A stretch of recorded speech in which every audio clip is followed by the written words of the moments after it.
England are out of the World Cup, knocked out in the quarterfinals by defending champions France. I've been experiencing a lot of different feelings and emotions since that crushing defeat against France.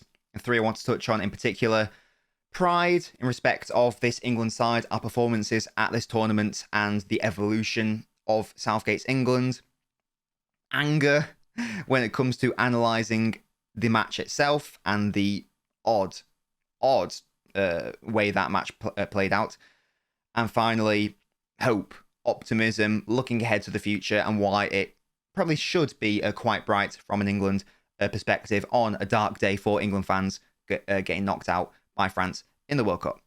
But starting with pride, as I say, I've not felt this good and positive and hopeful and prideful about an England side since 20 years ago, in 2002. And there are lots of parallels between then and now. It was a quarter-final, lost 2-1, lost against the tournament favourite at the time. It was Brazil then, it's France now. And those teams had the best player at the tournament in their side. It was Ronaldo in 2002, it's Mbappe now. And whilst that 2002 side didn't go on to achieve anything, and that's a future video, by the way, because of one Sven-Göran Eriksson, he's a massive fool. There was, as an England fan at the time, you really felt that we can win something here, we can do something here. We've got a very young squad as well, another parallel there. And you really felt that, as I say, we've had a fair few years of not being great. We can potentially be great now. I'm so proud of how our players have played at this tournament. It's such a contrast to 2018 and the 2020 Euros, and this is where I'm going to talk about the evolution of the side. In 2018, we just didn't really have the players, I think it's fair to say. Lots of those players were in the side as a sort of hangover from like the Roy Hodgson era. Some of those players are still in the side, but it is a very new look England side. That's for sure, with lots of exciting younger elements thrown into it. We never looked good in 2018. We came against Belgium twice, got battered twice. Came against Croatia in the semi-final. And even though we got one step further than this World Cup, getting to the semi-final, we were poor throughout it. We never really came up against anyone. When we did, we lost against Belgium, and we also lost against Croatia. Comfortably, did not deserve anything from that game. We were lucky to only lose 2-1. 2020 Euros, similar story. We played better, but we didn't really play anyone that strong. We played a Germany side who were in a transitional period. We played Denmark, who finished bottom of their group at this World Cup just 1 year after the fact. And then, again, when we came up against a really good Italy side, we scored a fortunate early goal. The tactics were not right. The system was not right. And we just got battered in that game. And we were lucky to take it to penalties. And we ultimately lost on penalties, and rightly so. Italy were the better team. This is different. I've not been impressed by anyone as much as I have by England in terms of their performances overall. Apart from the USA game, but Southgate learned from that and changed his tactics and changed the personnel as well. In what was according to FIFA was the hardest group in respect of rankings, whether that's true or not, that's according to the rankings. A Sadio Mane-less Senegal, but champions of Africa nevertheless, and meeting defending champions France in the quarters, who probably will go on to win the whole thing, and certainly most people's favourites to win the whole thing. We made them look distinctly average, and we outthought them, and we outplayed them in that game. And I can't even begin to try to contemplate that being the reality even last year or in 2018. That's how much has changed and evolved and upgraded since Southgate started to now. And I really hope Southgate stays now. I was going to use this tournament as a test of whether I want him to stay or not. I really hope he stays. I think he's learned from his mistakes, playing the back four, not the back five, playing the right players, taking out other players. And I really hope Southgate stays. There's no one that's available that I think would be a better alternative. So that's the pride. As I say, we got knocked out, but Watching the match, I was obviously upset because it's England and I don't want England to lose, but I couldn't fault the performance overall, to be honest. And across this tournament, I think we've been fantastic. I don't think anyone scored more goals than us throughout. Only conceded 3 goals, kept clean sheets in all but 2 of our games as well. So been good offensively and defensively. We probably have the best goal difference out of any side as well, as it stands. And the football's been good to watch as well, as I say, apart from the USA game. So really good effort from the lads, obviously, and as I say, really proud of them as well for their performances. Anger is the next emotion, because I want to talk about the match itself now. Before we get on to the main point of anger, I just want to touch on like the individual performances at this tournament as well. Pickford's been fine. He's made some decent saves when he's had to.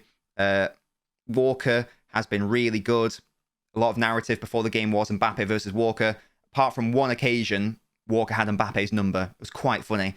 I think I counted, and I made sure to count as well, just because I was told over and over and over again, "Oh, Mbappe's going to absolutely destroy Walker." 5-1, I think was the conclusion in terms of those 1v1 battles. Stones has been almost flawless this tournament. His stock has risen for me, and I already highly rated Stones. Maguire proved me wrong. Glad he did so. Him and Stones has been a really good partnership. Maguire, a good offensive threat as well. Just a shame he hit the post against France. Shaw, in terms of the actual game against France, a little bit disappointed with him offensively, but defensively was solid against Dembele, who is just a bigger threat as Mbappe, you might say. And throughout the tournament, I've been quite happy with him. Rice, feel like he needs to go to a bigger club where he's plays in a much more possession-oriented team where the focus is more on progressing the play in respect of passing and breaking the lines. There was one moment in particular against France where Stones passes the ball to him and Declan Rice just immediately passes it off to like the left back. He is surrounded by not surrounded, but there are 2 players in and around him. I know this is a very high standard, but Stones knows that at club level, he passes that ball, Rodri takes it, turns, passes, or moves forward. Rice can't yet do that. So he's young. That is something he needs to add to his game. Speaking of young, Bellingham, probably our best player of the tournament from an England perspective. The fact he's only 19 is wild. He's not a complete player by any means. Against the US, he was chasing shadows at times. Against France in the first half, he was making uncharacteristic errors. I think he needs to mature from a defensive standpoint, maybe add that to his game. But he's 19, so I'm not going to be overly critical for him, of him. And for the first goal, probably should have closed down Tchouaméni bit quicker than he did, but that is being hypercritical. Henderson, again, similar situation in respect of he's impressed me throughout this tournament, Henderson. And in this match, he did a really good defensive job. He came over to help Walker. That was obviously a tactical thing by Southgate, which did mean we lost the midfield battle at times in that game because it was 2-on-3, because Henderson was coming over to deal with Mbappe, but it worked. We basically shut down Mbappe. Kept giving the ball away in the first half too many times for my liking, but was fine overall.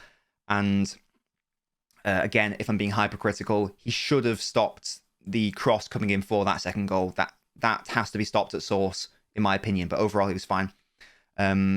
Foden, throughout the tournament, he's been good. It was that the US game was crying out for him. He proved why he should have started in the Wales-Senegal game.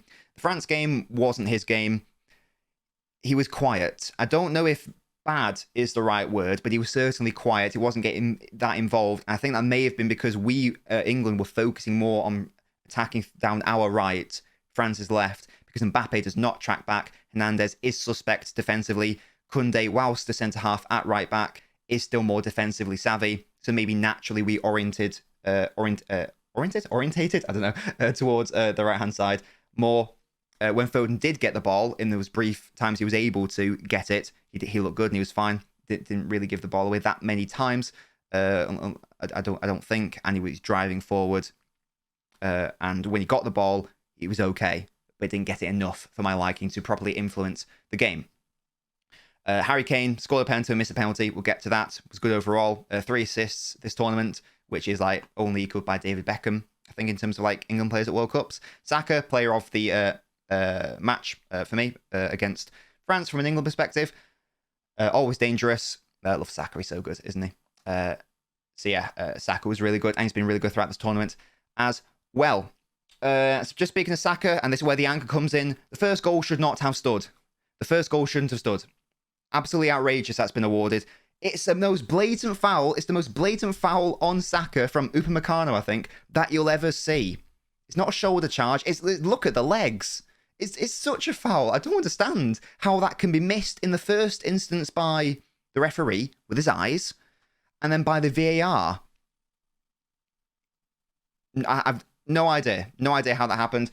Goal then is scored from that sequence of events, but it should have been brought back for that foul. That first goal should not have stood. And in knockout football, decisions like that matter, especially the first goal. Decisions like that matter. So the fact that it was scored, that's an illegitimate goal, and it was awarded in a game of in a knockout format where it's fine margins as it is. You need the decisions to be the right decisions, and they just weren't. Allegedly, this referee refs in the Brazilian league, and he's apparently terrible. I don't know anything about that. That's alleged, but this cretin must not be allowed to referee at such a high level and standard going forward, because he was dross. It's not just the big events as well. There's so many fouls on Saka in that first half in particular. Fouls in and around the penalty box. Dangerous positions where England are so dangerous at set pieces. Barely any of them given in England's favour when they were blatant fouls. So mad. Even the Harry Kane one, it wasn't a penalty in the end because it was outside the box or whatever. That's fine. Why was the free kick given then? That's in a dangerous area. Anyway, so yeah, that was the first half. Second half, England win a penalty, which is an obvious penalty. Kane converts it. France then score a second a few minutes later. And then England get another penalty, which Kane misses. Kane should score the penalty. Obviously, he should score the penalty. I'll tell you what else should have happened. Hernandez being sent off. That foul was a carbon copy of what Cancelo did in the Fulham game. And Cancelo got red carded without a doubt. No idea why Hernandez was on the pitch. You might say, well, it doesn't matter because, they would have won anyway, whatever. Well, first of all, we don't know. Unless you can see alternate realities, we do not know what's going to happen there. I know I would much rather play, plus added time, I'd much rather play against 10 men for 15 minutes than 11 men. That's for sure. And also on the referee for that one.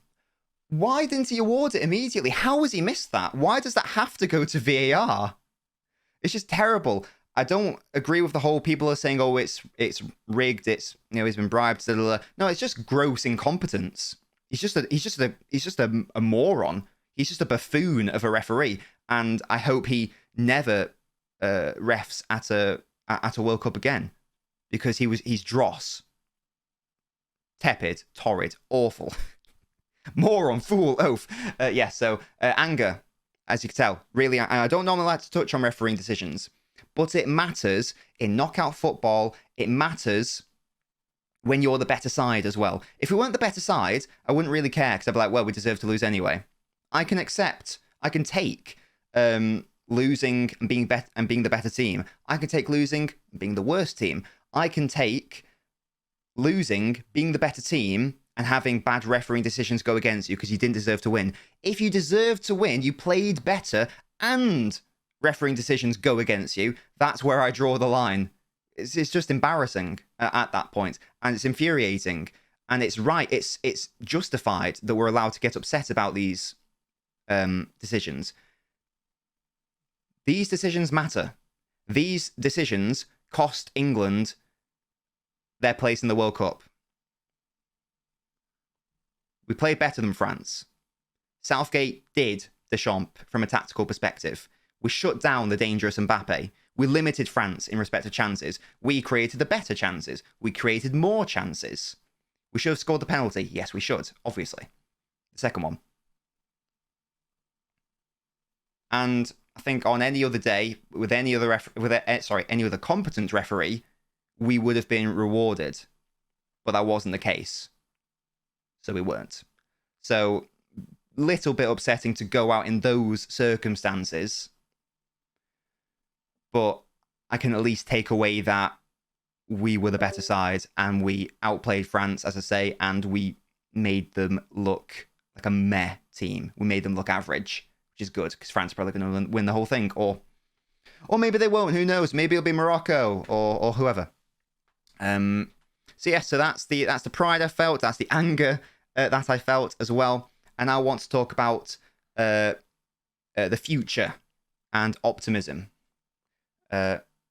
because the average age of England's team at the next World Cup, if we substitute Walker for James, because Walker, I think, will have retired by international football by then. Same with Henderson. If we say Bellingham goes to his position, for argument's sake, let's say Bellingham goes to his position and Foden plays centrally, because he'll play centrally more for his club by then. And let's say Grealish comes in at the left. Let's also say that Tomori comes in instead of Maguire, because that's probably going to happen. The average age of that England team is only 28.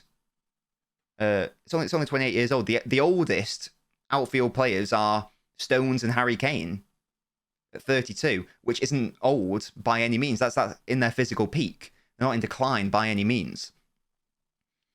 And then you add in all the other young players who are going to have 4 more years of experience, the likes of Rashford and Sancho, and maybe even like Gallagher and Maddison and Tony, depending on what happens legally there, and even Sterling as well.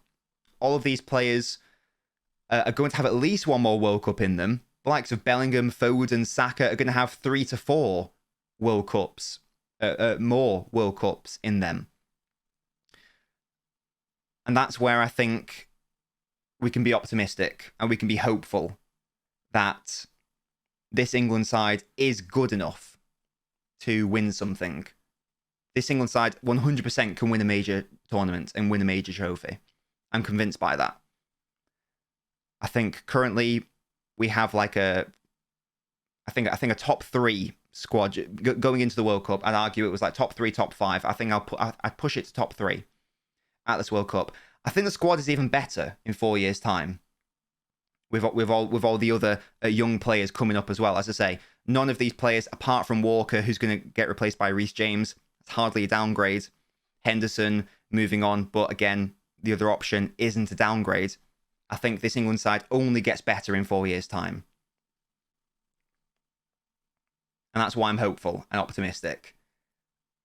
And that's why it's coming home in 4 years' time. Or maybe even at the Euros, which is in, it's going to be the end of next season, which is weird to think, isn't it? That's how this weird World Cup has worked out. It's actually the end of next season. It's the Euros, which is bizarre to think about. But it'll be interesting to see what happens with England from a managerial perspective. Will Southgate stay? I think the FA would want him to stay, but will Southgate want to stay? Will it be a different manager? But as long as we stick with the system of the back 4, as long as we play players who should be playing, such as like the likes of Bellingham and Saka and Foden, as long as we get those selections right, then the future is genuinely bright for England. And that's good. I touched on it right at the start of the video. Haven't felt this hopeful and optimistic and good about an England side for 20 years.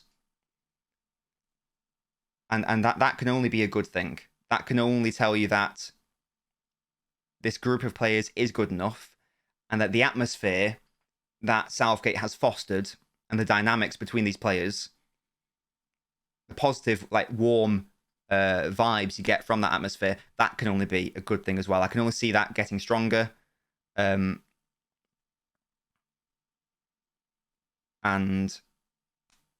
I can only see it getting stronger. Yeah. So in sum, proud of how we've performed throughout the tournament. I think we've been one of, if not the best sides out of this tournament. I think France will now go on to win it, because I thought whoever's going to win between England and France will win the whole thing. Angry at the performance of the referee, not angry with the England performance. I thought for once we got in like this century, 21st century, this is the one time where it wasn't the fault of the players and it was the fault of an external factor. I don't really know what more Southgate could have done. Taking off Saka was a bit weird, but overall, I don't know what Southgate could have done, because hey, his Mason Mount substitute won the penalty. So yes, so I think we can. I don't think it's even scapegoating the referee. I just think we can say you literally cost us. I think that's a fair thing to say. It would be scapegoating Harry Kane. It's not Harry Kane's fault for me. It's the referees. And as I say, hope, optimism. This England side should only get better. That's the video. Apologies for the lack of uploads during the World Cup. I've just been doing loads of streams, as you can probably tell. I've watched every single World Cup game I can, aside from the ones where the games are. There are 2 games on at the same time, so we've been doing lots of streams. The World Cup is coming to an end, so expect YouTube videos to resume. And yeah, I'll see you guys next time. Hope you enjoyed. If you did like the video, if you didn't like it, then click dislike twice and subscribe and all that good stuff. Goodbye, guys.